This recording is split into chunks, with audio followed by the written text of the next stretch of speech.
Hello mga pangga, for today's video mga pangga, magriban kami. Nandito nga ako ngayon sa salon ni ate dahil magre-riban kami dalawa. Ito nga yung buhok ni ate, i-riban natin. Alam mo, sinasubunutan ng 10 tao mga pangga. At syempre mga pangga, bago natin siya lagyan ng gamot, i-section muna natin siya para maayos yung paglagay natin ng gamot. At yun nga mga pangga, naglagay na ako ng gamot. Habang nilalagyan ko pala yan ng gamot mga pangga, ini-spray-sprayhan ko rin yan ng tubig dahil yung buhok ni ate may halong bleach yan. Puro patay na rin kasi ang dulo niya. At ito na nga mga pangga, binabad na natin siya. Hintayin lang natin na mag-ruberize na yung buhok niya para pwede na natin siyang banlawan. Dito pala mga pangga, hindi ko na pinapakita sa inyo nung binanlawan ko siya at binlower ko na siya. Dalawang plansya pala gamit ko dyan mga pangga para mabilis akong matapos. At ito na nga yung final yung mga pangga. Pasensya na kung di ko na pinapakita sa inyo yung pag-apply ng pangalawa. Ganun rin naman kasi ang proseso mga pangga. At ito nga sa mga video na to mga pangga, ako nga i-riban ni ate habang binababad ko yung buhok niya. Antok na pala ako dyan mga pangga dahil anong oras na yan. At ito na nga mga pangga, tapos na ako in-applyan ng gamot. Sabi ko nga sa ate ko mga pangga, pulidong-pulido naman yung pagsusuklay mo. Halata tuloy yung noon natin.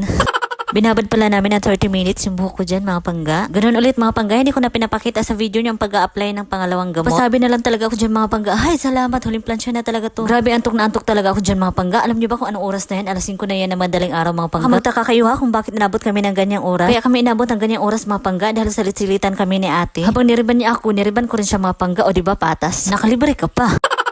Di bali ng puyat, basta tulid ang buhok ni Inday. Ito na yung final look mga pangga. O diba? Di bali ng puyat. Basta tulid ang buhok ni Inday. Hoy, yung taas ha, hindi yung baba. Thank you for watching mga pangga. Amping!